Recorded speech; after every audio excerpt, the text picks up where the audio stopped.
বিসমিল্লাহির রহমানির রহিম। আসসালামু আলাইকুম। কেমন আছেন আপনারা সবাই? আশা করি যে যেখানে আছেন ভালো আছেন, সুস্থ আছেন। আপনাদের সবার দোয়ায় আল্লাহর অশেষ রহমতে আমরা সবাই ভালো আছি। আপনাদের সুস্থতা কামনা করে আরও একটি দিনের শুভেচ্ছা জানিয়ে আমার ব্লগটা শুরু করতে যাচ্ছি। আশা করি আপনাদের কাছে ভালো লাগবে। এটা ছিল সকালবেলা ব্রেকফাস্টের পরে আমি আমার ডাইনিং টেবিলটা একটু পরিষ্কার করে নিচ্ছি, আপনাদের সাথে শেয়ার করতেছি। আশা করি আপনাদের ভালো লাগবে। এটা আমার প্রতিদিনের কাজ। সকালে নাস্তার পর ডাইনিং টেবিলটা পরিষ্কার করে নিই আমি।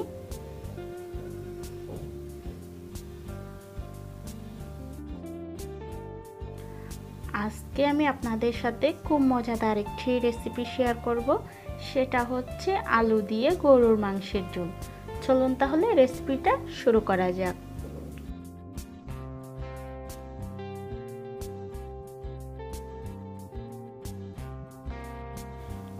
আলু দিয়ে গরুর মাংসের ঝোলটা রান্না করার জন্য এখানে আমি 2 কেজি গরুর মাংস নিয়ে নিচ্ছি, আলু নিয়ে নিচ্ছি কয়েকটা, আর গরম মশলা গুঁড়া, পেঁয়াজ রসুনের পেস্ট সব কিছু নিয়ে নিচ্ছি।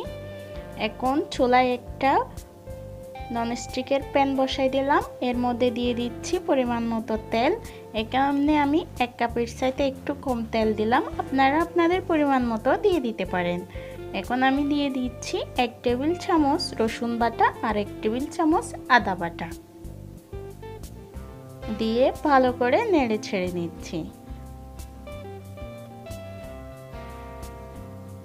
এখন আমি এখানে দিয়ে দেব 1 কাপ পেঁয়াজ কুচি আর 1 কাপ পেঁয়াজ বাটা। পেঁয়াজটা বেশি দিলাম, পেঁয়াজ বেশি দিলে আমার ক্ষেত্রে মনে হয় তরকারিটা খুব ভালো হয় খেতে, তাই আমি পেঁয়াজটা বেশি দিলাম। আপনারা আপনাদের পরিমাণ অনুযায়ী দিয়ে দিতে পারেন। পেঁয়াজটা ব্রাউন কালার করে নেব। এটা ব্রাউন হতে থাক, আমি চলে যাব মশলাটা রেডি করে নিতে। এখানে আমি মশলার মধ্যে নিয়ে নিছি 2 চা চামচ লাল মরিচের গুঁড়া, 1 চা চামচ ধনিয়া গুঁড়া আর 1 চা চামচ জিরা গুঁড়া একসাথে নিয়ে নিছি, আর আছে 1 চা চামচ হলুদ গুঁড়া।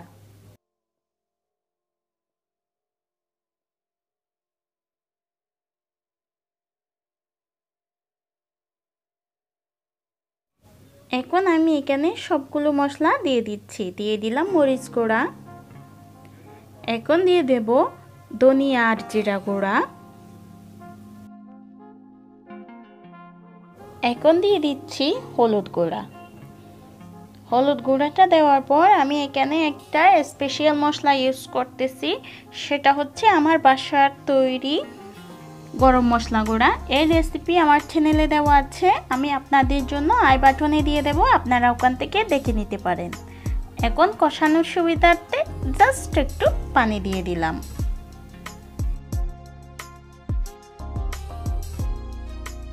পানিটা দেওয়ার পর ভালো করে নেড়ে ছেড়ে মশলাটা কষিয়ে নিতে হবে। এই মশলাটা যত বেশি কষাবেন তরকারিটা খেতে তত বেশি ভালো লাগবে। দেখেন আমি কিভাবে নেড়ে ছেড়ে মশলাটা কষিয়ে নিচ্ছি। এটা কিন্তু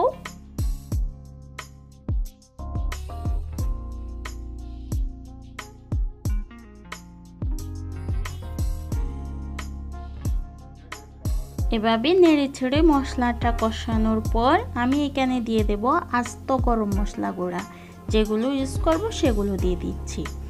আমি দিয়ে দিচ্ছি এলাচ, দারুচিনি, লবঙ্গ, শাহি জিরা, একটা শাহি এলাচ, কাবাব চিনি, গরম মশলার মধ্যে এলাচ এগুলাই আছে। আপনাদের হাতের কাছে যা থাকবে আপনারা তাই দিয়ে এই রান্নাটা করে নিতে পারেন।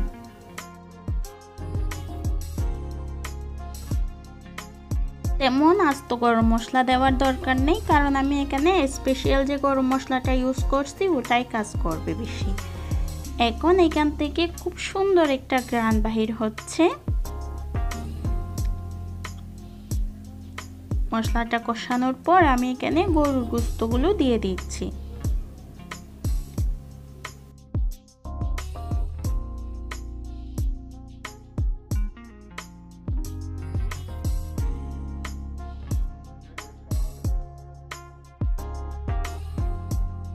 গরুর গোশত দেওয়ার পর এভাবে নেড়ে ছেড়ে সুন্দর করে মশলাটার সাথে মিক্স করে নিচ্ছি। মিক্স করে এটি আমি কষিয়ে নেব জাস্ট 20 মিনিট মাঝারি আছে রান্না করে নেব।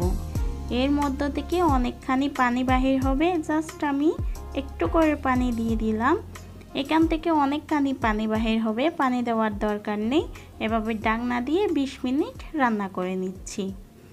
ফিরে আসতেছি 20 মিনিট পর। দেখেন কতগুলো পানি বাহির হয়েছে, মাংসটাও অর্ধেক সিদ্ধ হয়ে আসছে। নেড়ে ছেড়ে ঢাকনা দিয়ে দেব আরও 5 মিনিটের জন্য। 5 মিনিট পর ফিরে আসতেছি। দেখেন তেলটা উপরে ভেসে আসছে, মাংসটা কষানো শেষ। এখন আমি এখানে দিয়ে দেব 2টা আলু, আমি কিউব করে কেটে নিচ্ছি। আলুগুলো দিয়ে দিচ্ছি। আলুগুলো দেওয়ার পর ভালো করে আবারও মিক্স করে নিচ্ছি। এখনো পর্যন্ত আমি এখানে কোনো লবণ অ্যাড করি নাই, কারণ লবণটা যদি প্রথমে অ্যাড করতে যান মাংসটা সিদ্ধ হতে একটু সময় লাগবে। তাই আপনারা চাইলে এই মুহূর্তে লবণটা অ্যাড করে দিতে পারেন। আমি এই সময় লবণটা অ্যাড করছিলাম, ওটা স্কিপ হয়ে গেছে। এখন আমি আবারও কষাতে দিয়ে দেব 10 মিনিট।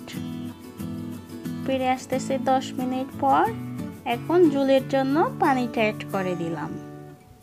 পানিটা অ্যাড করে জাস্ট আর 10টা মিনিট মাঝারি আছে রান্নাটা করে নিলেই হবে। আবারও ঢাকনা দিয়ে দেব।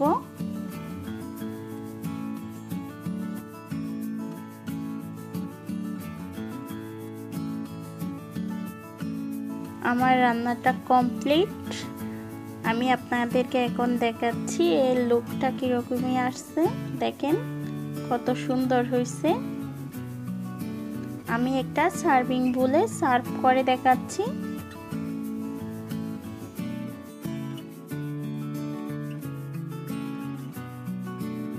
এই দেখেন আমার রেসিপিটা তৈরি হয়ে গেছে। খুব মজাদার সুস্বাদু গরুর মাংস দিয়ে আলুর ঝোল, দেখেই অনেক মজা লাগতেছে তাই না? খেতেও খুব মজা হয়েছিল, পেট ভরে ভাত খেয়েছিলাম। আপনারা আমার এই রেসিপিটা ট্রাই করে দেখতে পারেন, আশা করি ভালো লাগবে। সবাই ভালো থাকিয়েন, সুস্থ থাকিয়েন। আগামী ব্লগ দেখার আমন্ত্রণ জানিয়ে আজকের মতো এখানেই বিদায় নিচ্ছি। আল্লাহ হাফেজ।